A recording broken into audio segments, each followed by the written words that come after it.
Whistle வந்து முத உள்ள நான் வந்ததுனால விசில் அடிச்சிருக்கேன், அவ்வளோதான். இன்னைக்கு தான் நான் டிவி காட்சிலேருந்து முத கூட்டத்துக்கு வந்திருக்கேன். அது மேட்ட தான் கேட்கணும். ஆமாம் ஆமாம். இல்லை அப்படிலாம் கிடையாது, அந்த இதெல்லாம் கிடையாது. நான் யதார்த்தமாக உள்ள வரேன், எனக்கு விசில் அடிக்க. இல்லை அப்படிலாம் கிடையாது. அந்த விவரம் எனக்குன்னு புரியப்படலை.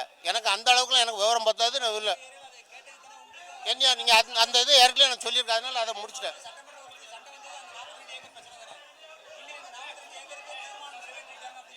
என்ன எதுன்னு அது என்னன்னு எனக்கு விவரம் தெரியல. இனிமேல் தான் அந்த அஜெண்டாவை படித்தா தான் தெரியும், மேயர்கிட்ட கேட்டால் தான் தெரியும். அது விசில் அடிச்சதுக்கு சஸ்பெண்ட் பண்ணியிருக்காங்க. அதுக்கு மேல் நடவடிக்கை அவங்க என்ன செய்யுமோ செஞ்சு போகிறாங்க.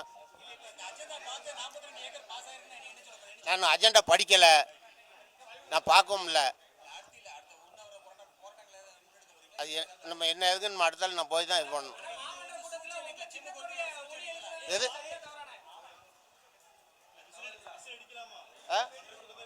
முத வந்திருக்கேன், விசிலில் வந்திருக்கேன். இந்த விசில ஆமாம்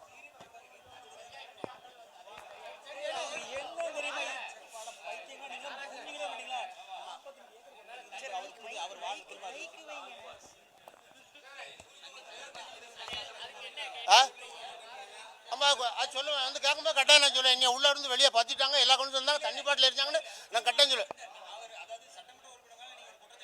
ஆமாம், அந்த எதுன்னு தெரியல, குற்றச்சாட்டு எதுக்குன்னு அது ஏற்கனவே நான் தகவல் சொல்லியிருக்கேன்.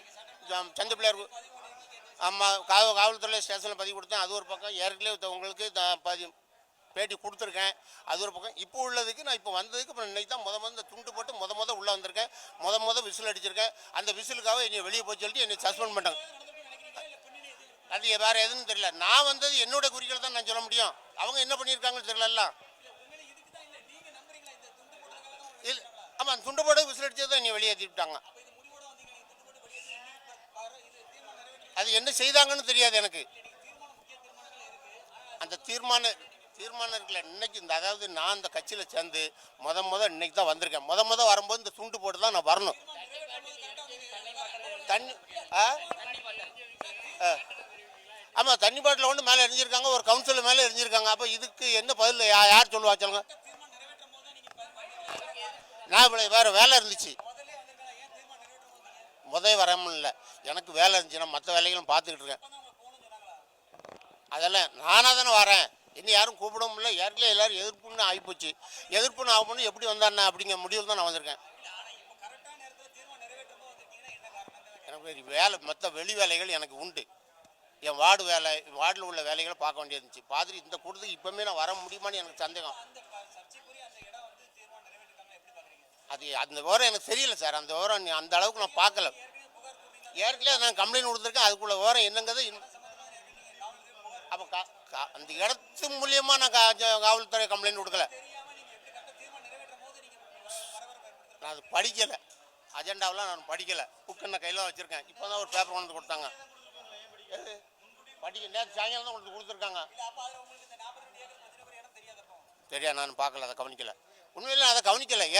ஏங்க நான் வண்டி வச்சுருக்கேன், வண்டி வேலையை பார்ப்பேன். என் வார்டு வேலையை பார்க்கும்போது இந்த அஜெண்டா கூட்டத்துக்கு வரணும்ல, என் மக்கள் குறைய கேட்கணும்ல. என் மக்கள் குறைய நான் கேட்கணும்ல. எனக்கு வரதுக்கு டைம் இல்லை. இன்னைக்கு உள்ள சூழ்நிலைக்கு எனக்கு வரதுக்கு டைம் இல்லை. இதோட கடைசியெல்லாம் நான் வந்திருக்கேன். கூட்டம் முடிஞ்சிட்டு வெளியே போங்கன்னு சொன்னாங்களா, அப்பவும் வந்திருக்கேன்.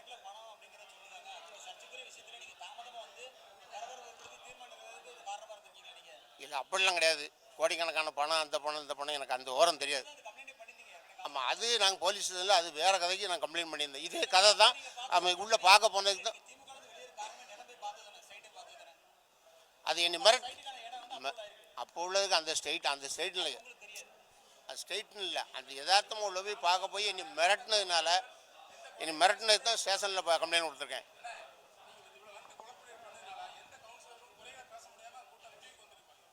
கூட்டம் தான் நான் இடையூறு பண்ண வரல. நான் வர்ற டைம் அது என் விசில் அந்த இதுக்கெல்லாம் கிடையாது. அவருக்கும் எனக்கும் சம்மந்தமே கிடையாது. கூட்டத்துக்கும் எனக்கும் நான் ஒன்றும் சத்தம் போட்டு விசில் அடிக்கிற விசில் மேயர் ஆதரவாளர் மேயர் என்ன எனக்கு சொந்தக்காரரா சார்? முருங்க நான் தண்ணி வேறு குடிக்கிட்டு உதறு காஞ்சி போச்சு, தண்ணி ஏரியில் காய்ச்சல்